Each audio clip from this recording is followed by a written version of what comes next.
तुमच्या सगळ्या पत्रकारांचे, मीडियाचे स्वागत करतो।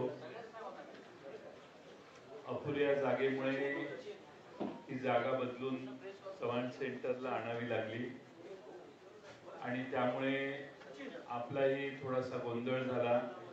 पुढच्या वेळी असा गोंधळ होणार नाही याची काळजी घेतली जाईल। आपल्याला जर कोणाला नाही, बऱ्याच लोकांना त्रास झाला असेल तर याच्याबद्दल आम्ही दिलगिरी व्यक्त करतो। आम्ही सर्व विरोधी पक्ष महाराष्ट्रातले काल चीफ इलेक्शन कमिशन महाराष्ट्राचे जे आहेत त्यांना भेटायला गेलेलो। त्यांना आम्ही एक निवेदन दिलं आणि निवेदनात त्यांना आम्ही महाराष्ट्रातल्या ज्या मतदार याद्या आहेत त्याच्यातल्या अनंत चुका दाखवल्या। अनंत चुका दाखवल्यानंतर त्या ठिकाणी सीओ यांनी आम्हाला असं आश्वासित केलं की केंद्रीय निवडणूक आयोगाला तुमचं हे सगळं म्हणणं आम्ही पाठवतो। या याद्या दुरुस्त करण्यासाठी आम्ही लवकरात लवकर सुरुवात करू। दुसऱ्या बाजूने महाराष्ट्र निवडणूक आयोग जो आहे, राज्य निवडणूक आयोग, त्यांच्या काही जबाबदाऱ्या आहेत असं त्यांनी सुचवल्यामुळं आज त्यांचे प्रश्न आणि दोघांचे प्रश्न म्हणून आज आम्ही त्यांची भेट घेतली। कालच्या प्रमाणे सर्वच विरोधी पक्ष नेते त्या ठिकाणी गेले। काही महत्त्वाचे एव्हिडन्सेस आम्ही दाखवले, काही पुरावे त्यांना दाखवले आणि त्या पुराव्याच्या सहित आम्ही आज त्यांना काही माहिती दिली। या पुराव्याच्या बरोबरच आम्ही त्यांना पत्रही दिलेलं आहे। पत्र देत असताना मतदार यादीत मोठ्या प्रमाणात मतदारांचे पत्ते अपूर्ण, चुकीचे घातलेले आहेत, घर क्रमांक चुकीचे आहेत, तसेच प्रत्यक्षात संबंधित व्यक्ती त्या मतदार यादीत नोंद आहे ती त्या पत्त्यावर राहत नाही। मी काही उदाहरणं त्यांना दिली। त्यामध्ये मुरबाडमध्ये जे मतदार आहे, मुरबाड मतदारसंघामध्ये, त्या मुरबाड मतदारसंघामध्ये बूथ क्रमांक 8 मध्ये 400 मतदारांचं एक घर आहे। 400 मतदार आहेत की ज्यांच्या घरासमोर फक्त डॅश आहे, म्हणजे घर नंबर डॅश आहे। बंडेरा विधानसभा मतदारसंघ बूथ नंबर 211 वरती 450 मतदारांचं घर क्रमांक 0 लिहिलेलं आहे। कामठी विधानसभामध्ये देखील 867 मतदारांचं घर निरंक आहे, घर नंबरच नाही। बऱ्याच ठिकाणी दुबार मतदार नोंदवण्यात आलेले आहेत, म्हणजे एका व्यक्तीला 8-8, 5-5, 4-4 वेळा मतदानाचा हक्क दिलेला आहे। एपिक नंबर एकच असतो अशी आजपर्यंत आपल्या सगळ्यांची खात्री होती, पण मतदार याद्यामध्ये अनेक वेगळ्या एपिक नंबरची माणसं आम्ही त्यांना निदर्शनाला आणून दिली। त्यामुळं नालासोपारा मतदारसंघामध्ये सुषमा गुप्ता या महिलेचं नाव वेगळ्या एपिक नंबर ID सह 6 वेळा नोंदवलेलं आहे आणि आपणच 12 ऑगस्टला विविध न्यूज चॅनलने माध्यमांमध्ये पुराव्यासह हे दाखवलं। 12 ऑगस्टला आपण दाखवलं। दुपारी 3 वाजता आमच्या पक्षाने, आमच्या कार्यकर्त्यांनी तपासलं, आपण म्हणतात ती वस्तुस्थिती याच्यात होती मतदार यादीत ऑनलाईन, आणि 6 वाजता मात्र ती सगळी नावं या बाईंची, म्हणजे या श्रीमती गुप्ता जे आहेत त्यांचं नाव हे त्या ठिकाणाहून काढण्यात आलं। आमचा प्रश्न हा आहे की आपण न्यूज चॅनलच्या मार्फत एक बातमी दाखवता, दुपारी 3 वाजता या महिलेचे फोटो आणि एव्हिडन्स तुम्ही टेलिव्हिजनवर दाखवता, तर सकाळी दुपारी 3 ला ती नावं असतात, 6 ला ती नावं जातात। आमचा प्रश्न आम्ही निवडणूक आयोगाला विचारलेला आहे की ही नावं कुणी काढली, कुणी त्यावर तक्रार केली, तक्रार कधी करण्यात आली आणि कुणी स्थळ पाहणी केली, आणि हे फोटो एकाच महिलेचे आहेत याचं व्हेरिफिकेशन करण्याच्या कुणी नावं काढली. आमचा दावा असा आहे आणि आमचा समज व्हायला लागलेला आहे की राज्य निवडणूक आयोग किंवा केंद्रीय निवडणूक आयोगाचा सर्व्हर हा महाराष्ट्रात दुसरा कोणीतरी चालवतो असा आमचा आता अनुभव व्हायला लागलेला आहे. आणि दुसरा कोणीतरी परस्पर या मतदार याद्यांमध्ये नावं घालतो, मतदार याद्या उघड झाल्या की नावं काढतो. राज्य निवडणूक आयोग असो किंवा केंद्रीय निवडणूक आयोग यांच्या हातात काही नाही आहे, कुणीतरी बाहेरच ही सिस्टीम ऑपरेट करतंय असा याचा अर्थ आहे. आम्ही त्याचबरोबर त्यांना हेही दाखवलं की एकाच पत्त्यावर अनेक नोंदणी आहेत. आता मध्य विधानसभा नाशिक इथं घर क्रमांक 3829 या घरामध्ये 813 मतदारांची नोंद आहे. पुणे कॅन्टोन्मेंट मतदारसंघात बूथ क्रमांक 30 मध्ये घर क्रमांक 226 या घरात 869 मतदारांची नोंद आहे. आणि सगळ्यात महत्त्वाचं म्हणजे दर तासाला मतदार यादी जाहीर होते. किती पुरुषांनी मतदान केलं, किती महिलांनी मतदान केलं हे दर तासाला जाहीर होतं. विधानसभेला या सिस्टीम पूर्ण मोडण्यात आल्या आणि संध्याकाळी 5 नंतर कुणी किती मतदान केलं हे कधीच जाहीर करण्यात आलं नाही. एकदम दुसऱ्या तिसऱ्या दिवशी फायनल टॅली जाहीर करण्यात आली. हे पारदर्शकतेच्या प्रक्रियेच्या विरोधात आहे. आणि आम्ही विधानसभेला ज्या मतदार याद्या पाहिल्या, ज्या मतदान याद्यांनी हा निकाल आला, त्याच मतदार याद्या जर स्थानिक स्वराज्य संस्थात वापरल्या जाणार असतील तर हा प्रचंड घोळ तसाच पुढे चालू राहतोय. आणि म्हणून आम्ही राज्य निवडणूक आयोगाला आणि केंद्रीय निवडणूक आयोगाचे प्रतिनिधी CO यांना मागणी केली की या मतदार याद्या दुरुस्त केल्या पाहिजेत. ताबडतोबीने त्या दुरुस्त करा. तुम्ही 3 दिवस 4 दिवस वाढवून मुदत हे चालणार नाही. किमान या मतदार याद्या पूर्ण तपासा. जे ज्या घरात राहत नाहीत त्यांची नावं त्यातून काढून टाका. बोगस मतदान काढून टाका.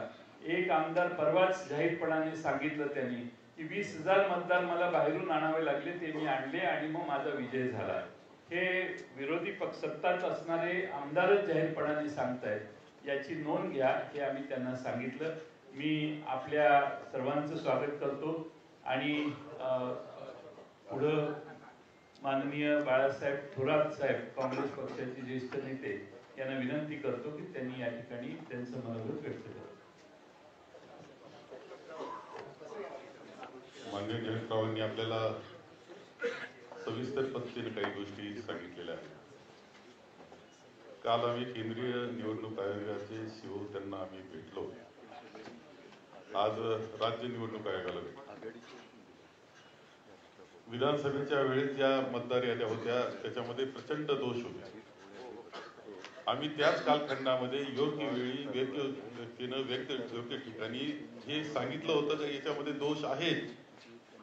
त्याचं काहीही उत्तर आम्हाला आलेलं नाही. निवडणूक झाली त्या दोषासहित झाली. असे काही दोष जे माननीय जयंतरावांनी सांगितलं की 20,000 मतदार हे बाहेरून आणून मी मतदान करून घेतलं, हे आता आमदार सांगतायत, असे दोष आहेत. काहींचे नाव वगळले गेले, काहींचे परत नावं ते दिसत आहेत, पण ते चुकीचे आहेत. एका घराच्या नावावर अनेक आहेत. माझं एखादं कॉलेज आहे किंवा माझं कॉलेजचं हॉस्टेल आहे, त्या कॉलेजचे बाहेरून राज्यातून आलेले देशातून आलेले मुलं सुद्धा माझे मतदार, असं होणार असेल निवडणूक आयोग ते मान्य करून घेणार असेल आणि ते बी शेवटच्या क्षणापर्यंत आणि ही तक्रार करूनच त्याची दखल नाही अशी अवस्था. या असे अनेक घोटाळे घेऊन ही मतदार यादी विधानसभेची होती. आता ती खरं जे विधानसभेची निवडणूक झाल्यानंतर 1 जुलैला तुम्ही आता या राज्य आयोगाला दिलेली, त्या अगोदर कोणतंही पुनर्विलोकन जे असतं ते 6-7 महिन्यामध्ये करण्यात आलेलं नाही. कोणत्या दुरुस्त्या करण्यात आलेल्या नाही. पुन्हा नवीन नावं नोंदण्याकरताची मोहीम करण्यात आली नाही. आणि त्यामुळे सगळ्या दोषासहित 1 जुलैला ती मतदार यादी ही राज्य आयोगाला दिलेली आहे. आणि म्हणून आमचं असं इच्छा होती की हे चुकीचं, हे दुरुस्त तुम्ही केलं पाहिजे होतं, केलेलं नाही. ती जबाबदारी केंद्रीय आयोगाची होती, निवडणूक आयोगाची, त्यांनी काहीच केलेलं नाही. आता राज्य निवडणूक आयोग म्हणतो आमची जबाबदारी नाही. आता ह्या घोळामध्ये तशी त्या दोषी असलेली पूर्णपणे यादी ही मतदानाला जाणार आहे, या निवडणुकीला सामोरं जाणार आहे. ही काही निकोप निवडणूक आहे असं मानण्याचं कारण नाही. यामुळे हे खरं आहे की माननीय राहुलजी गांधी यांनी हे विषय देश पातळीला घेतलेले आहेत, त्याच्यात महाराष्ट्राचा उल्लेख त्यांनी केलेला आहे. आणि त्या मांडत असताना जो मुद्दा माननीय जयंतरावांनी मांडला की हे कुणीतरी दुसरे ज्यांचे पासवर्ड दुसरीकडे दिलेले आहेत ते हे सगळं हँडल करतायत ऑनलाईन पद्धतीनं, असं सुद्धा दिसतंय. हे पुराव्यासह माननीय राहुलजींनी दाखवलेलं होतं. ही वस्तुस्थिती, याच्यावर निवडणूक आयोग उत्तर सुद्धा द्यायला तयार नाही अशी अवस्था आहे. आणि म्हणून आम्ही या बाबतीत केंद्रीय निवडणूक आयोग आणि राज्याचा निवडणूक आयोग या दोघांनाही भेटलो, एकत्रित बैठक केली, परंतु आमचं काही समाधान त्यामध्ये झालेलं नाही. त्यांनी स्पष्टपणे काही उत्तर आम्हाला दिलेलं नाही. ही वस्तुस्थिती आहे. आणि हे सगळं घेऊन आम्ही निवडणुकीला, स्थानिक स्वराज्य संस्थेच्या निवडणुकीला सामोरं जाणं हे अत्यंत चुकीचं आहे. आणि हे माझ्या मते जनतेला सुद्धा मान्य नाही झालं पाहिजे. निकोप निवडणूक हा आपला पाया आहे लोकशाहीचा, तोच उद्ध्वस्त करण्यास निघालेला आहे. याच्यामध्ये पूर्णपणे राजकीय हस्तक्षेप असले पाहिजे असं आम्हाला वाटतंय. आणि म्हणून आम्ही ही भेट आम्ही घेतलेली आहे.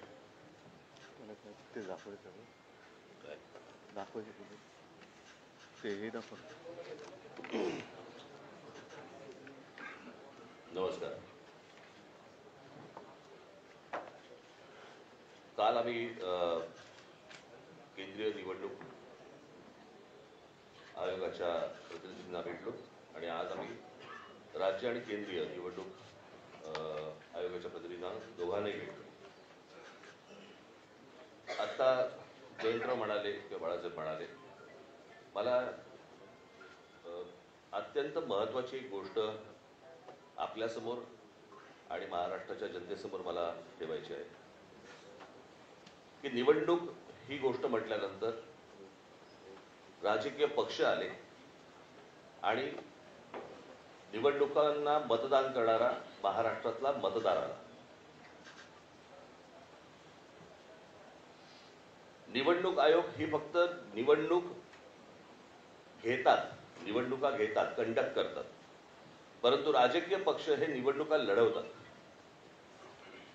आणि राजकीय पक्षांना जर समजा निवडणूक आयोग ज्या याद्या, मतदार याद्या आहेत, ह्या जर समजा दाखवतच नसेल तर मला असं वाटतं की पहिला घोळ इकडे आहे की आम्ही तुम्हाला याद्याच नाही दाखवणार. म्हणजे मी आता तुमच्याकडे 2024च्या निवडणुका व्हायच्या अगोदर आणि 2024च्या निवडणुका झाल्यानंतर अशा मी तुम्हाला 2 याद्या मी तुम्हाला फक्त आता दाखवणार आहे.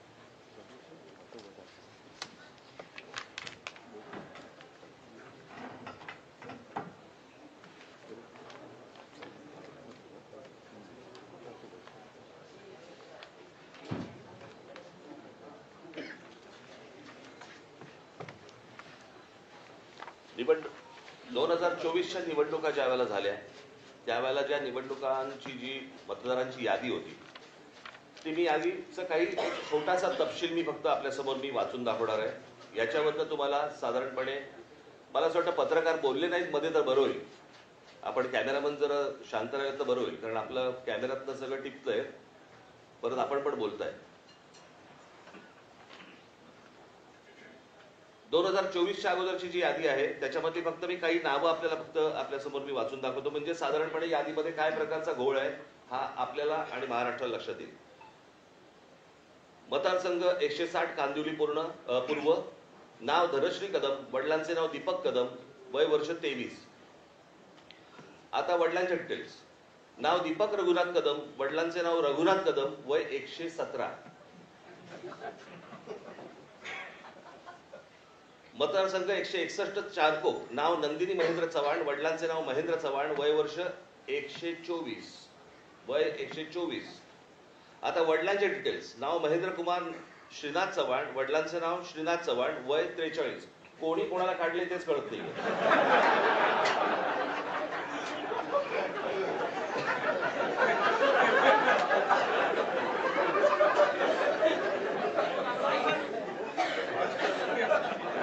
विषय गंभीर आहे.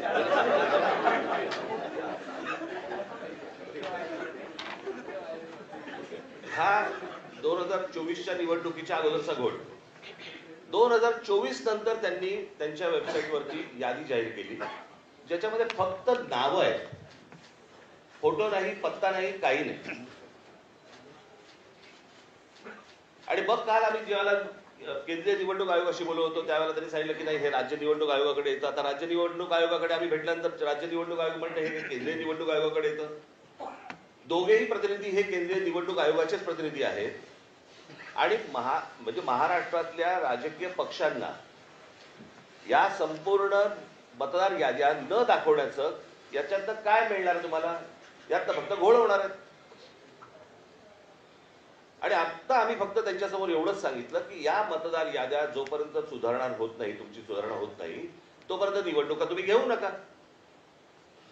आता साधारणपणे आपण जर समजा महानगरपालिकेच्या किंवा स्थानिक स्वराज्य संस्थांच्या निवडणुका जर समजा आपण पाहिल्या तर गेल्या 5 वर्षामध्ये निवडणुका झालेल्या नाहीये. मग जर 5 वर्ष जर समजा या निवडणुकांमध्ये गेलेली असली तर मग याद्या सुधारण्यासाठी अजून 6 महिने गेले तर काय फरक पडतो? आणि मला असं वाटतं की या याद्या सुधारल्याशिवाय त्यांनी निवडणुका घेऊ नये हेच आज आम्ही त्यांना सर्वांनी सांगितलेलं आहे. म्हणजे त्यांनी आता काहीतरी काल एक आमची भेट झाल्यानंतर त्यांनी एक नोटिफिकेशन काढलं आणि त्याच्यामध्ये आम्हाला राजकीय पक्षांना 8 दिवस दिले. म्हणजे हे 6-6, 8-8 महिने काम करणार आणि राजकीय पक्षांनी 8 दिवसामध्ये ह्यांना सगळ्या छाननी करून द्यायची, कसं शक्य आहे?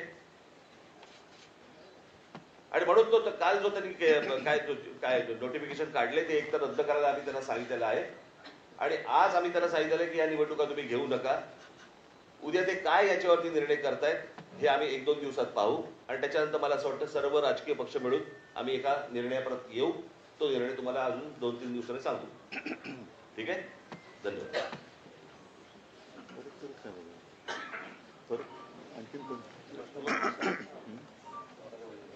एकूणच सर्व परिस्थिती काय आहे, काय चाललेलं आहे याची कल्पना जयंतराव, बाळासाहेब आणि राज यांनी आपल्यासमोर मांडलेली आहे. एक गोष्ट मी आवर्जून सांगेन, एकूणच लोकशाहीसाठी, तिच्या रक्षणासाठी महाराष्ट्रातले सर्व राजकीय पक्ष एकत्र आलेले आहेत. आम्ही सर्व एकत्र येत असताना भारतीय जनता पक्षाला सुद्धा पत्र दिलं होतं, पण आज व्यासपीठावर आणि आमच्या कालच्या आणि आजच्या निवडणूक आयुक्तांच्या भेटीमध्ये भाजपाकडनं कोणी आलेलं नाही. हा विषय जो आहे तो गेल्या विधानसभेपासून सगळ्यांच्या लक्षात यायला लागला आणि एका पत्राचा उल्लेख जयंतरावांकडनं राहिला, तो त्यांनी मला सांगितला. तो म्हणजे विधानसभा निवडणुका ज्या म्हणजे गेल्या वर्षी झाल्या 2024, त्याच्या आधी 19 ऑक्टोबरला एक महिना आधी महाविकास आघाडीकडनं निवडणूक आयोगाला एक पत्र दिलं होतं आणि त्याच्यामध्ये आमचा विषय असा होता की नाव घेऊन अगदी म्हटलं तरी की काही भारतीय जनता पक्षाचे कार्यकर्ते ह्या मतदार यादीशी खेळतात आणि त्याच्यामध्ये काही लोक म्हणजे त्यांना हवे ते घुसवत आहेत, नको ते काढतायत. हा सगळा खेळ यांचा सुरू आहे. आता जसं या दोघांनी सांगितलं, अगदी हे पुरावे, ही काही यादी आम्ही घरी नाही छापलेल्या. एकेका व्यक्तीचं नाव 4-4 ठिकाणी आहे, एका जागेवरती 200-200 नावं नोंदलेत. हा सगळा लोकशाहीचा खेळ खंडोबा चाललाय.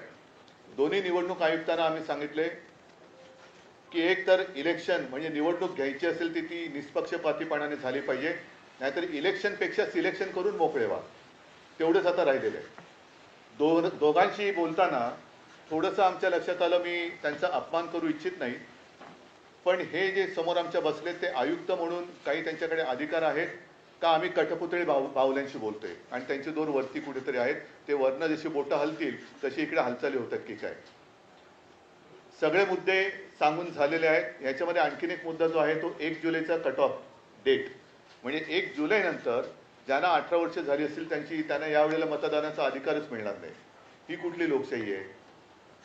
आणि हे सगळं बघितल्यानंतर आम्हाला असं वाटतं की ज्याप्रमाणे सर्वोच्च न्यायालयाने जसं काही पक्षांचे, काही प्राण्यांच्या केसेस या सुमोटो घेतल्या होत्या, तसंच आपल्या देशातल्या मनुष्य प्राण्यांची सुद्धा केस ही स्वतःहून त्यांनी घ्यायला पाहिजे आणि देशातली लोकशाही जगवण्यासाठी हा त्यांचा सुद्धा एक निर्णय त्याच्यामध्ये असायला पाहिजे. आम्ही राजकीय पक्ष म्हणून आमचं कर्तव्य करतोय, वेळोवेळी निवडणूक आयुक्तांकडे जातोय, दरवाजे ठोकतोय, पण दाद काही मिळत नाही. आमच्यावरती लोकशाहीच्या नावाने जर काही हुकुमशाही गाजवणार असतील तर ही हुकुमशाही आम्ही काही त्यांना गाजवू देणार नाही, हे तर नक्की आम्ही केलेलं आहे. थोडक्यात आज आमचं म्हणणं या दोन्ही आयुक्तांकडे, कारण काल दोन्ही आयुक्तांना आमच्या विरोधी पक्षांची किंवा आमच्या राजकीय पक्षांची, विरोधी नाही राजकीय पक्षांचे प्रतिनिधी मंडळ त्यांना भेटलं, शिष्टमंडळ भेटलं. त्याच्यात आम्ही केंद्राचे जे निवडणूक आयुक्त इकडे आहेत प्रतिनिधी त्यांना भेटलो. त्यांनी सांगितले की स्थानिक स्वराज्य संस्था आणि हा सगळा विषय हा राज्य निवडणूक आयुक्ताकडे येतोय. त्यांच्याकडे भेटलं आमचं दुसरं, त्यांनी सांगितलं मतदार यादीचा अधिकार हा केंद्राच्याकडे येतोय. मग नेमका याचा बाप कोण आहे, जबाबदारी कोणाची आहे, का निवडणुका आपल्या घ्यायच्या म्हणून घ्यायच्या आहेत. आणि आम्ही त्यांच्याशी बोलत असताना मुहूर्त काय लागला त्यांनी कळत नाही, पण कालच्या काल निवडणुकांचा कार्यक्रम जाहीर केला. आम्ही त्यांना स्पष्ट शब्दात सांगितलेलं आहे की जोपर्यंत हा संपूर्ण निवडणूक मतदार यादीतला घोळ तुम्ही त्याच्यावरती काही स्पष्टीकरण किंवा तो सुधारत नाही तोपर्यंत या निवडणुका होता कामा नयेत. सुप्रीम कोर्टाचा त्यांनी आदेश आम्हाला दाखवण्याचा प्रयत्न केला, पण सुप्रीम कोर्ट असं कधी कुठेही सांगत नाही की तुमच्यात काही दोष असले तरी चालतील, पण ह्या तारखेच्या आधी निवडणुका घेतल्याच पाहिजे. हा सर्वोच्च न्यायालयाचा काही तसा निर्णय नाही. त्यांनी सांगितले की या निवडणुका सदोष असता कामा नयेत आणि निष्पक्षपातीपणाने ते झाले पाहिजेत. आता या सगळ्या गोष्टी झाल्यानंतर दोन्ही आयुक्त समोर बाजूबाजूला होते. आम्हाला त्यांनी सांगितले की आम्ही याचा सकारात्मक विचार करतो आहोत. म्हटलं विचार करून चालणार नाही, या गोष्टी होता कामा नयेत. या गोष्टी होता कामा नयेत, कारण आपल्याला जो काही धक्का बसला होता विधानसभा निवडणुकीच्या निकालानंतर, त्या सगळ्या सत्ताधारी जे आता आहेत त्यांच्या सत्ता प्राप्तीच्या चोरवाटा आम्ही आता अडवलेल्या आहेत. या चोरवाटा आहेत. मतचोरी ही चोरवाट आहे, पक्षचोरी ही चोरवाट आहे. त्याच्यानंतर आणखीन एक मुद्दा आम्ही सांगितला, पण तो त्याचा पुढचा टप्पा आहे. पहिली मतदारांची यादी ही निर्दोष असायला पाहिजे, व्यवस्थित असायला पाहिजे. म्हणजे 117 वर्ष आणखीन 124 वर्ष असे जर का लंबी उमरवाले मतदार असतील तर मला वाटतं जगातलं सगळ्यात चांगलं वातावरण हवामान हे आपल्या देशात आहे. कारण इकडे लंबी आयु दीर्घायुष्य भव म्हणतात ना, तसं झालेलं आहे. थोडक्यात एक तर निवडणूक आयोगाने एक स्वीकारलं पाहिजे की त्यांचा पुनर्जन्मावरती तरी विश्वास असला पाहिजे, आणि नाही तर जे मतदार हयात आहेत आणि त्यांचा मतदाराचा अधिकार हा हिरावून घेतलाय, डिलीट केलेला आहे, मग त्यांच्यावरती सदोष मतवधाचा गुन्हा दाखल करावा का. आणि पुढचा विषय जो आम्ही सांगितलाय तो याच्या पुढचा येईल, तो म्हणजे आता पहिला ईव्हीएम वरती आमचा आक्षेप आहेच. ईव्हीएमचा आक्षेप कमी पडतोय की काय, म्हणून आता मुंबई महापालिकांच्या निवडणुका सुद्धा ईव्हीएम वरती तर घेतल्या जातच आहेत, पण व्हीव्हीपॅट पण त्याच्यात ठेवणार नाही. हाही मुद्दा एक महत्वाचा आहे. म्हणजे तुम्ही काही पुरावेच ठेवायचे नाही. जर का तिथलं व्हिडिओ रेकॉर्डिंग मागितलं तर व्हिडिओ रेकॉर्डिंग द्यायचं नाही. मतदार यादीमध्ये सगळा गोंधळ करून ठेवायचा. मतदार याद्या मागितल्या तर ते देत नाहीत. आणि म्हणून म्हटलं की ही काही लोकशाही तुम्ही हुकुमशाहीच्या पद्धतीने चालवत असेल तर ती आम्ही कदापि मान्य करणार नाही. शिष्टमंडळाने जे मुद्दे उपस्थित केलेले आहेत त्यामध्ये जर येत्या काळामध्ये निवडणूक आयोगाकडून सुधारणा नाही झाली तर तुमचं पुढचं पाऊल काय असणार? पुढचं पाऊल पहिलं आजचं पाऊल लोकांसमोर जाऊ द्या. त्याच्यानंतर घाईघाई करण्याची आवश्यकता नाहीये. 2 दिवसात ते सांगतो म्हणाले. सकारात्मक विचार त्यांचा, त्याला ते सकारात्मक कशाला म्हणतात ते त्यांच्या उत्तरातनं कळेल.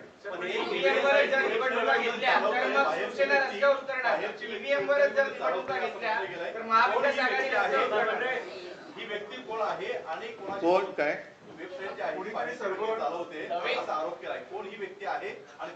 त्याच्यासाठी आम्ही महाविकास आघाडीकडनं अतिशय स्वच्छ आणि स्पष्ट शब्दात विधानसभा निवडणुकीच्या 1 महिना आधी पत्र दिले, ज्याचा मी आता उल्लेख केला ते. आता तुम्ही आधी तुमच्या पहिल्या प्रश्नाचं उत्तर देतो, म्हणजे जयंतरावने त्यांच्याकडे मांडलं ते. पहिली गोष्ट म्हणजे ज्या वेळेला तुमच्याच चॅनलवरती, तुमच्या म्हणजे तुमच्या नाही चॅनलवरती ज्या वेळेला एक बातमी येते अशा अशा प्रकारच्या खोट्या यादीची, आणि त्याच्यानंतर ती 6 वाजता गायब होते. ती 6 वाजता गायब होते का, त्याच्यावरती त्यांनी विचारलं की तुमच्याकडे कोणी तक्रार दिली का, काय दिली का. त्या संपूर्ण बातमीबद्दल किंवा त्या यादीबद्दल निवडणूक आयोगाला काहीच माहित नाही. केंद्रीय निवडणूक आयोग आणि राज्य निवडणूक आयोग ते म्हणाले की आम्हाला ह्यातलं काहीच माहित नाही, माहिती घेऊन सांगतो. ते म्हणाले आम्ही माहिती घेऊन सांगतो. आता प्रश्न असा आहे की त्यांच्या वेबसाईटवरनं गायब झाले, ज्या तुमच्या चॅनलवरती दाखवल्या गेल्या. मग जर समजा त्या चॅनलवरती दाखवल्यानंतर जर त्या याद्या गायब होत असतील आणि निवडणूक आयोगाला जर समजा ती गोष्ट माहिती नसेल तर मग हे कोण करतंय, हे कोण काढतंय आणि कोण घालतंय, हा तो प्रश्न आहे. आणि ही गोष्ट त्यांना विचारली गेली, त्याच्यावरती ते बोलले की आम्ही चौकशी करून सांगतो. विधानसभा निवडणुकीच्या 1 महिना आधी त्या पत्राला कुठलाही प्रतिसाद आयोगाकडनं मिळाला नाही असं तुमचं म्हणणं आहे. मग जर त्या पत्राला जर प्रतिसाद मिळाला नसेल तर आता तुम्ही सगळी एक्सरसाइज करताय, त्याला प्रतिसाद मिळेल कशावर? 12 ऑगस्टला आम्ही 19 ऑक्टोबरला हे पत्र कार्यालयात येऊन दिलेलं आहे. केंद्रीय आणि त्यांना भेटलोय आमचे प्रतिनिधी म्हणून जितेंद्र आव्हाडजी स्वतः जाऊन तिथं 2-3 जण जाऊन भेटले, त्यांना हातात दिलं, पण त्याचा कोणताही कॉग्निजन्स त्यांनी घेतला नाही. आणि केंद्रीय निवडणूक आयोगालाही हे पत्र पाठवण्यात आलेलं 1 महिना आधी विधानसभेच्या, आणि त्यात कॅटेगरिकली म्हटलेलं आहे की सोयीची नावं ठेवतायत, गैरसोयीची नावं काढतायत, खाली कार्यकर्त्यांना सूचना दिल्या आहेत, हिरव्या पेनाने टिक करा, सोयीची असतील ती, गैरसोयीची असतील ती लाल पेनाने टिक करा, लाल पेनाची नावं उडवण्याचा कार्यक्रम झाला. हे आम्ही सर्रासपणाने आधी 1 महिना आधी त्यांना, हे चाललं होतं ग्रासरूट लेवलला आणि कुणीतरी हे मॉनिटर करत होतं, हे कळत होतं आम्हाला, म्हणून आम्ही तक्रार केली. पण निवडणूक आयोगाने कोणता प्रतिसाद दिला नाही. निवडणूक आयोगाची स्टाईल अशी आहे की कोणी कुठल्याही राजकीय पक्षाने तक्रार करायची, ती त्यांना बासनात गुंडाळून ठेवण्याची त्यांची प्रथा दिसते. आता हे महाराष्ट्रात चालू देणं शक्य होणार नाही, कारण प्रत्येक वेळेला या अशा कृतीने सगळ्या कृत्या अशा करायच्या आणि निवडणुका वेगळ्या दिशेने न्यायच्या, असा महाराष्ट्रातल्या जनतेला वाटते. आणि म्हणून त्याच्यासाठी आम्ही एकत्रितपणानं आपल्याला निवडणूक आयोगाला सगळी माहिती दिलेली आहे. माझ्याकडे हे सगळे पुरावे आहेत. घर डॅश आहे, 0 नंबर आहे. एक मिनिट, ती फक्त यादी एकदा वाचून द्या, एकेका घरात किती. आता फोटो मगाशी तुम्ही दाखवलेत ना, त्या माझ्याकडे आता बाकी ते जरा आपण ऐका. आता हे सुषमा गुप्ता नालासोपारा मतदारसंघ, या बाईचं नाव दुपारी 3ला होतं, 6ला गेलं. कुणी काढलं हा प्रश्न आम्ही विचारला. 12 ऑगस्टला झालेली ती घटना आहे, पण अद्यापपर्यंत त्यांना माहीत नाही की हे त्यांनी साधी चौकशी केली नाही निवडणूक आयोगाने की हे का झालं, कसं काढलं, कुणी काढलं. हे मुरबाड मतदारसंघात मतदार घराच्या पुढं नुसता डॅश लिहिलाय, घर क्रमांक नाही, नुसता डॅश असणारी 400 मत आहेत. दुसरं पुढं त्यांनी त्याच पद्धतीने पुणे कॅन्टोन्मेंट मध्ये एका याच्यात 869 घर आहेत, 869 मतदार आहेत एकाच ठिकाणी, याची तक्रार केली आम्ही. मध्य नाशिक मध्ये 813 मतं आहेत. हे सगळे पुरावे आहेत ना याला जोडलेले, असं मोकळं बोलत नाही, विथ एव्हिडन्स आहे. 813 3829 नाशिक मध्य मतदारसंघातलं घर आहे, त्या घराचा नंबर आहे 3829 आणि 813 वोटर्स हे एका घरात दाखवण्यात आलेले आहेत. बडनेराला 0 क्रमांक, घर क्रमांक 0 असे 0 मतदार असणारे, मगाशी मी आकडा सांगितला तेवढे हे आहेत, एव्हिडन्सेस आहेत आमच्याकडं. असं नाही की हवेत बोलतोय. त्यामुळे काही मी ऐकलं. आता याच्यात विशेषतः अशोक पवार यांचा जो मतदारसंघ आहे शिरूरचा, त्यांना केसनन गावात त्यांनी काही ऑब्जेक्शन घेतले. ऑब्जेक्शन घेतल्यानंतर घर क्रमांक 1च असणारे 188, एकाच घरात 188 मतदार आहेत आणि ते घरच नाहीये त्या गावात. आणि तसं लिहून त्यांनी लेखी तक्रार केल्यावर तिथल्या निवडणूक प्रतिनिधींनी सांगितलं की त्या मतदारांची प्रायव्हसी डिस्टर्ब होते आणि म्हणून आम्ही तुम्हाला ही माहिती देऊ शकत नाही. त्याच्यामध्ये शेवटी कायदा जो आहे तो कायदा काय सांगतो, कायदा त्यांनी असं लिहिलेलं आहे की मतदार यादीत समाविष्ट करण्यात आलेल्या मतदारांची माहिती गोपनीय स्वरूपाची आहे. त्यामुळे सदर मतदारांची माहिती ही व्यक्तिगत माहिती आहे. सदर कागदपत्रांची माहिती इतरत्र प्रसिद्ध होऊ नये या कारणाने संबंधित मतदारांची परवानगी शिवाय आपणास उपरोक्त माहिती पुरवता येत नाही. आता कायदा आहे, कायद्यामध्ये काय म्हटलंय, आम्ही तो कायदाही दाखवला निवडणूक आयोगाला. साधारणपणे 32 नंबरचा कायदा आहे की कुणी कुठलाही हे मागितला, कुणी कुठलाही हे मागितला तर तो ती माहिती आणि ते डॉक्युमेंट्स कोणत्या आधारावर रजिस्ट्रेशन झालं, कोणत्या आधारावर हे देण्यासाठी कलम 32 आहे त्यामध्ये स्पष्टपणाने म्हटलेलं आहे की तुम्हाला ती माहिती द्यावी लागेल. हा नियम कायदा आम्हीच निवडणूक आयोगाला आता कायदे सांगतोय, त्यांचे हे कायदे आहेत, ह्याप्रमाणे ते देऊ शकतात. पण त्यांना दिलेलं उत्तर अशोक पवार यांना की त्याची प्रायव्हसी, आम्ही काय त्याचे खाजगी गोष्टी मागत नाही, त्याने जे निवडणूक आयोगाला सबमिट केलंय मतदार होण्यासाठी तेवढीच माहिती मागतोय आणि ती देणं आवश्यक आहे असं निवडणूक आयोगाच्या निवडणुकीच्या कायद्यात लिहिलेलं आहे. एक मिनिट येतोय आवाज?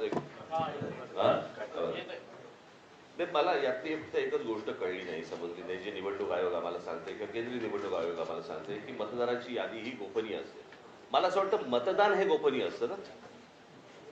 आपण कोणाला मतदान करतोय ही गोष्ट गोपनीय असते, मतदार कसा गोपनीय असेल? जर ऑनलाईन तुम्ही जर समजा सगळ्या याद्या समजा असतात याच्यापूर्वी दाखवल्या गेलेल्या आहेत तर ती गोष्ट गोपनीय कशी असेल? आणि दुसरी गोष्ट, तिथे सीसीटीव्ही कॅमेरे तुम्ही लावता जे नंतर तुम्ही 45 दिवसामध्ये डिलीट करता. जर तुम्ही बघू शकता, आम्ही नाही का बघू शकत? बरं, निवडणूक आयोग याला निवडणुका लढवायच्या नाही आहेत, निवडणुका आम्हाला लढवायच्या आहेत. जर आम्हाला ते मतदार कोण आहेत हे कळले नाही, म्हणजे मला एक गोष्ट या संपूर्ण प्रकरणामध्ये मी मगाशी आपल्याला सांगायचं राहिलं, माझी ही निवडणूक याच्यामधलं जे काही प्रॉब्लेम्स आहेत किंवा याच्यामधले जे घोळ आहेत याच्यावरची माझी ही दुसरी पत्रकार परिषद आहे. एक पहिली 2017ला झाली होती, मला असं वाटतं तुम्हाला माहिती असेल कदाचित. आणि त्यावेळेला पण मी ह्याच गोष्टी मांडत होतो की ह्या सगळ्या गोष्टी निवडणूक आयोग ही लपाछपी का करते. आता मगाशी आम्ही जेव्हा सांगितलं की एका ठिकाणी कुठे ते जिल्हा परिषदांच्या काही एक याद्या आल्या. आता 2022ला ती फोटो सकट नावासकट सगळ्या याद्या आहेत 2022च्या. आणि आत्ताच्या ज्या याद्या आल्या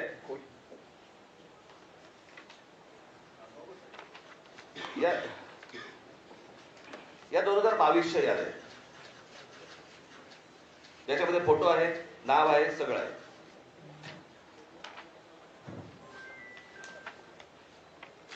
या आता जिल्हा परिषदेच्या 2025च्या याद्या आल्या ज्याच्यामध्ये फोटो काढून टाकले. हे सगळं निवडणूक आयोग स्वतः करतंय. हे का करतंय? जर समजा पारदर्शकता समजा ते आणतायत असं म्हणतायत किंवा आहे असं म्हणतायत जर निवडणुकांच्या प्रोसेसमध्ये, तर मग ह्या सगळ्या गोष्टी हे का करतायत आणि कशासाठी हा घोळ घालतायत? काय बोल ना. देवांग दवे या व्यक्तीचा एक उल्लेख या वरच्या चर्चेमध्ये करण्यात आला आहे. हा जो सगळा घोळ आहे, याच्यावरचा जो अभ्यास आहे, त्याच्या मागे या देवांग दवेचा काही हात आहे का?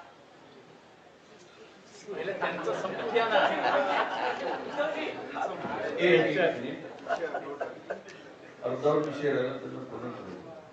देवांग दवे ही निवडणूक आयोगाचे हे एका राजकीय पक्षाचे पदाधिकारी आणि ते पुढेच लपून राहिलेले नाही.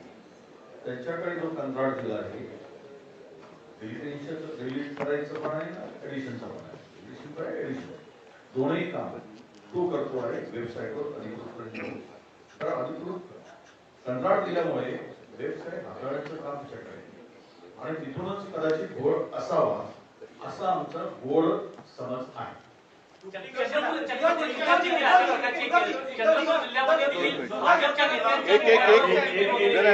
चंद्रपूरमध्ये राजुरा मतदारसंघात अजूनही गुन्हा दाखल झालेला नाही. तिथे भारतीय जनता पक्षाचं नाव घेऊन सांगतो त्यांच्या मोबाईलवरून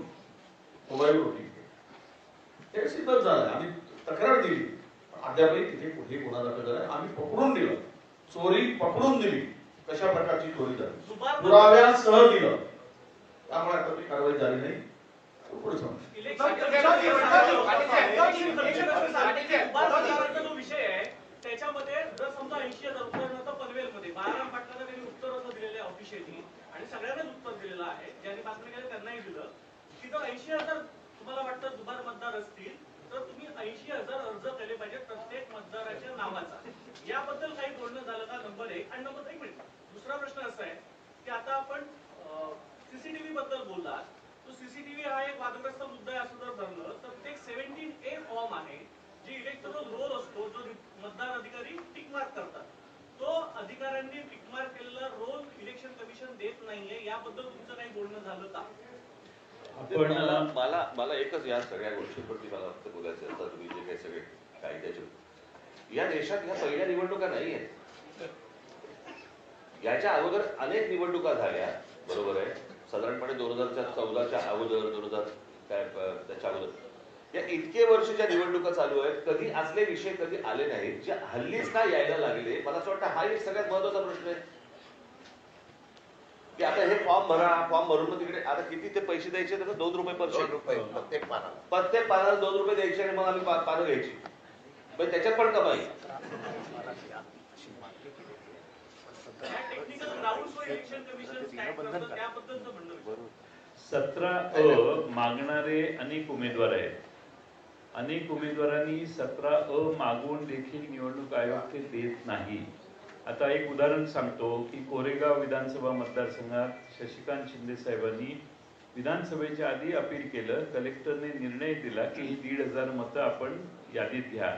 तरी खालच्या अधिकाऱ्यांनी ते अपील मान्य झाल्यावर देखील त्यांची मतदार यादीत नावं समाविष्ट झाली नाही. मी मगाशी जे सांगितलं की प्रायव्हसी डिस्टर्ब होते वगैरे, त्यांनी उत्तर दिलं लेखी अशोक पवारांना. तर 32 नाही 33 रजिस्ट्रेशन ऑफ इलेक्ट्रॉल रूल्स 1960 33 नंबरचा आहे. Inspection of electoral rolls and connected papers. Every person shall have the right to inspect the election papers referred to in Rule 32 and to get attested copies thereof on payment of such fee as may be fixed by the Chief Electoral Officer.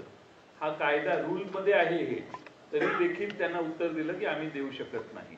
आणि सगळ्यात महत्त्वाचं असं आहे की ह्या सगळ्या गोष्टी gibberish नावं तर आणखीन तो वेगळाच विषय आहे. हे सगळं आम्ही त्यांच्या निदर्शनाला आणले. आमची अशी अपेक्षा आहे की निवडणूक आयोग, राज्य निवडणूक आयोग आणि केंद्रीय निवडणूक आयोगाचे प्रतिनिधी या ठिकाणी जे आहेत CEO, या दोघांनी निर्णय घेतला पाहिजे. या याद्या दुरुस्त केल्या पाहिजेत. दुरुस्त झालेल्या याद्यांवरच महाराष्ट्राच्या निवडणुका घेतल्या पाहिजेत. हे आम्ही त्यांना निक्षून सांगितलेलं आहे आणि राज्य निवडणूक आयोग हे आम्हाला म्हटले आम्ही याचा सकारात्मक विचार करू.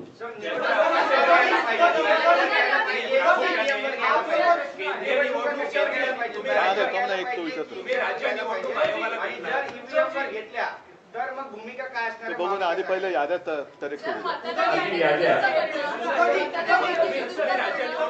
एक मिनिट मगासपासून आणि बिहारमध्ये ज्या पद्धतीने SIR झालेला आहे, तर तशीच जर इथे झालं तर परत आपण आगीतून कुपाटात नाही का पडणार? आधी नाही, ज्याचं जे उत्तर राजनी दिलं की आपल्या आयुष्यातली किंवा देशाच्या आयुष्यातली ही पहिली निवडणूक नाहीये, त्याच्यामुळे हे सगळे आता फुसफटं आता का काढली जात आहेत? आतापर्यंत लोकांनी मतदान केलेलं नाही का? आतापर्यंत काही देशामध्ये सत्ताधारी जन्माला आलेले नाहीत का? तर आता हा जो काय खेळ चाललेला आहे हा सरळ सगळा हा खोटा कारभार चाललेला आहे. आणि म्हणून मला असं वाटतं आम्ही त्यांना जे काय सांगितले की जोपर्यंत ह्या याद्यांमध्ये सुधारणा होत नाही तोपर्यंत निवडणुका घेऊ नये.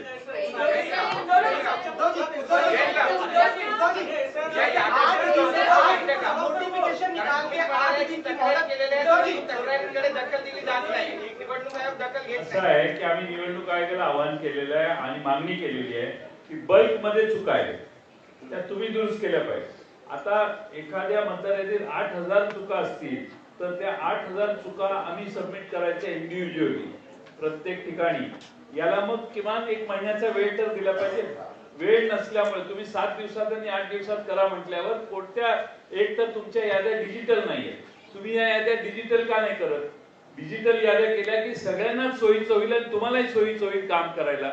या याद्या डिजिटल न करण्यामागे एक षडयंत्र असं आहे की या याद्या प्रिंट करणं, टाईप करणं, त्यात पुन्हा त्याची कॉपी काढणं, त्याचं मग कंपॅरिझन करणं, मग त्याच्यात दुबार मतं काढणं, या चुका काढणं हे शक्य नव्हतं.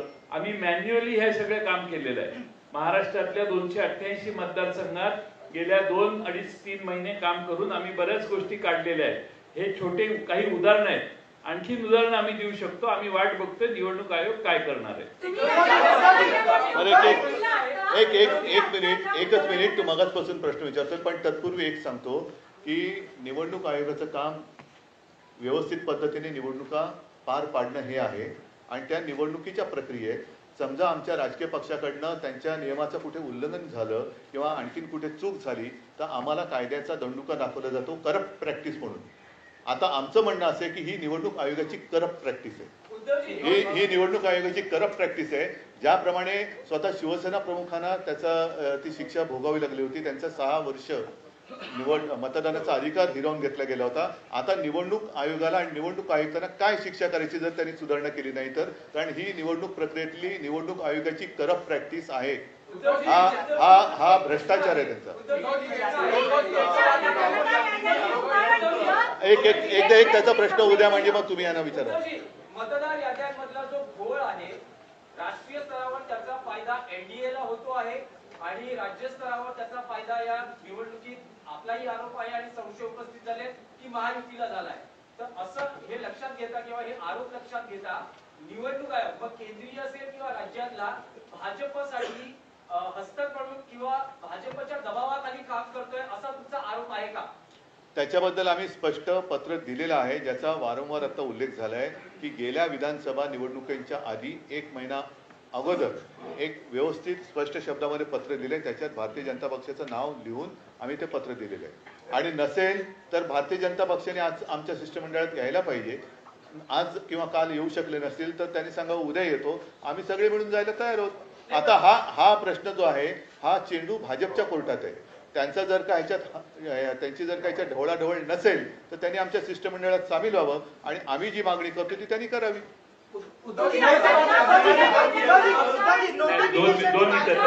एक काम करता, एक मिनिट माफ करा, तुम्ही फक्त हात वरती करा, आम्ही सांगू कोणाला बोलायचं. कलकलाट करण्यापेक्षा ना तुम्ही फक्त हात वरती करा, आम्ही फक्त सांगतो की बाबा तू बोल तू बोल तू बोल एवढं. आता बोल. तुम्ही ज्या मतदार याद्यांचं आता उदाहरण दिलं की ह्याच्यात ऑब्जेक्शन आहेत, अशा किती कॉन्स्टिट्युएन्सीचे ऑब्जेक्शन सबमिट केले? आम्ही आता काही प्रमुख कॉन्स्टिट्युएन्सीची उदाहरणं दिलेली आहेत. महाराष्ट्रातल्या प्रत्येक मतदारसंघात हे काम चालू आहे.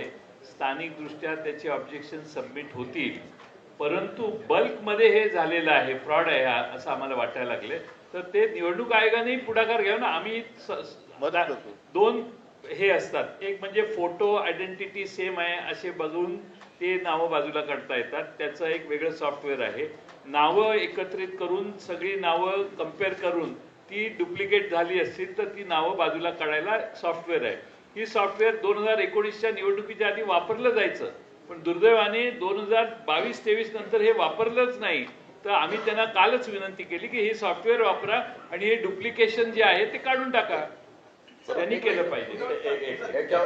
एकच मी सांगतो, आमच्या लोकांनी त्या ठिकाणी जे ऑफिसर आहेत अधिकारी आहेत त्यांच्याकडे हरकती घेतलेल्या आहेत, पण ते सरळ सांगतात की आमच्या राज्य निवडणूक आयोगाला आम्हाला ह्या अधिकार किंवा आम्ही हरकती घेण्यामध्ये कुठल्याही प्रकारचा आम्ही काही हस्तक्षेप करू शकत नाही. हा फार मोठा गंभीर त्या ठिकाणी प्रश्न निर्माण झालेला आहे. जर बोगस नावं दाखवली तर त्या बोगस नावाच्या संदर्भात हरकत घेतल्यानंतर त्याची चौकशी करायला पाहिजे. ते सरळ हातवरती करताय प्रांत किंवा तिथल्या निवडणूक अधिकारी. आता आम्ही प्रत्येक पक्षाने त्या कार्यकर्त्यांना आपापल्या ठिकाणची सर्वेक्षण करून जी बोगस नावं आहेत ती काढून तुम्ही म्हणाला त्या प्रश्नाने आम्ही राज्यावर गोळा करणार आणि निवडणूक आयोगाला देणार, त्याला आम्हाला वेळ पाहिजे. एक असं आहे, 2 मिनिटं, एकच असं आहे की त्यांच्याकडे वेगळे टूल आहेत, डाटा मॅचिंग सिस्टीम, AI आधारित टूल्स आहेत, डिजिटल ॲप्स आहेत, असे आहेत, ते वापरावेत. आणि सगळ्यात महत्त्वाचं मला आपल्यामार्फत आवाहन करायचं आहे, आम्हाला निवडणूक आयोगाकडून उत्तरं पाहिजेत. भारतीय जनता पक्षाच्या विरोधी ही आमची हे नाही आहे, त्यामुळे त्यांच्या प्रवक्त्यांनी आम्हाला उत्तर देणं अभिप्रेत नाही आहे. आम्हाला निवडणूक आयोगाने उत्तर द्यावं. आम्ही निवडणूक आयोगाकडे गेलोय, नाही तर तासाभरात तुम्ही जाल दुसरीकडे आणि याला उत्तर मागाल. आम्हाला आम्ही त्यांना बोलवलेलं होतं आणि त्यांनाही त्रास कदाचित होत असेल तर नाही. निवडणूक आयोगाने मला एकच मिनिट, मला असं वाटतं मी थोडंसं काय हे प्रश्न संपणार नाही. यातला एकच सगळ्यात महत्वाचा भाग असा आहे की निवडणूक यादीमध्ये घोळ आहे. निवडणुकीच्या यादीतले घोळ दोन्ही राज्य आणि केंद्रीय निवडणूक आयोगातल्या प्रतिनिधींना आम्ही त्यांच्यासमोर ठेवलेले आहेत. ते सुधारले पाहिजेत आणि ते सुधारून विरोधी पक्षाचं समाधान झालं पाहिजे, सत्ताधारी पक्षाचं समाधान झालं पाहिजे, कोणाचंही. परंतु जे निवडणुका लढवतात मला असं वाटतं त्या राजकीय पक्षाचं समाधान झाल्याशिवाय त्यांनी निवडणुका घेऊ नयेत. आणि ही अत्यंत आमची रास्त मागणी आहे, याच्यात काहीच गैर नाहीये. मला असं वाटतं निवडणूक आयोगाने या गोष्टींचा विचार करावा. त्याच्यामध्ये इतर वेगवेगळे कायदे आणूच नाहीत. सोपी गोष्ट आहे ना ही. ह्याच्यामध्ये काही कॉम्प्लिकेटेड असण्याचं काही कारणच नाहीये. आम्ही काही क्लिष्ट काही विषय बोलतच नाही आहोत की बाबा आम्ही मतदार याद्या दाखवलेल्या आहेत, मतदार याद्यांमध्ये बाबा घोळ आहे. थांबा ना, मी पण आलोय पहिला. मतदार याद्यांमध्ये घोळ आहेत आणि मतदार याद्यांमधले घोळ त्यांच्या समोर ठेवल्यानंतर मला असं वाटतं की ते आणि राजकीय पक्ष यांनी मिळून या याद्या सुधारल्या पाहिजेत आणि याद्या सुधारूनच निवडणुकांना सामोरं गेलं पाहिजे. कारण जी लोक मतदान करतायत, म्हणजे जर समजा तुम्ही एक गोष्ट बघितली असेल, यातला एकच फक्त महत्वाचा भाग सांगतो की गेल्या 2024ची जी विधानसभा इलेक्शन झाली, या विधानसभा निवडणुकीनंतर 232 जागा या ह्यांच्या युतीच्या महायुतीच्या निवडून आल्या. 232. पण या 232 जागा निवडून आल्यानंतर देखील मला असं वाटतं तुम्ही सगळेजण त्याला विटनेस आहात, संपूर्ण महाराष्ट्रात सन्नाटा होता. ज्या प्रकारचा जल्लोष महाराष्ट्रामध्ये व्हायला पाहिजे होता त्या प्रकारचा जल्लोष महाराष्ट्रामध्ये नव्हता. हे कसलं द्योतक आहे? सर्वांना धक्का बसला, म्हणजे निवडून आलेल्यांना पण धक्का बसावा. पडलेल्यांना बसतोच, पण निवडून आलेल्यांना पण धक्का बसावा ही कोणती निवडणूक आहे? तर मला असं वाटतं की हा अतिशय सोपा विषय आहे. या सोप्या विषयामध्ये याद्या नीट कराव्यात आणि निवडणुकीला सामोरं जावं, एवढंच फक्त आमचं म्हणणं आहे. कारण हे काही प्रश्न थांबणार नाही. पहिल्यांदाच निवडणूक आयोगाच्या निमित्तानं तुम्ही महाविकास आघाडी बरोबर दिसतात, तर मला असं वाटतं मी 2017ला पण दिसलो होतो. सर्वांनाच बोलवलं. प्रश्न असा की मी तुम्हाला एकच गोष्ट सांगतो. ते असेल किंवा नसेल तो विषय नाहीये. प्रश्न असा आहे की या सगळ्या याच्यामध्ये एक गोष्ट लक्षात घ्या, आता निवडणूक होणार कशी होणार हे महत्वाचं आहे. कोणाबरोबर होणार हा आत्ताचा विषयच नाही. आणि ही तुमच्या जर लक्षात असेल, कदाचित त्या पत्रकार परिषदेला जर समजा तुम्ही असाल, तर 2017ला पण मी हेच बोलत होतो. तेव्हा पण होती तेव्हा पण होती. खरं तर याच्यामध्ये त्यावेळेला अजित पवार पण होते. त्यावेळेला यायला पाहिजे होतं आणि त्यावेळेला ते तावाने बोलत पण होते, ते सांगत पण होते त्या सगळ्या गोष्टी. असं. धन्यवाद.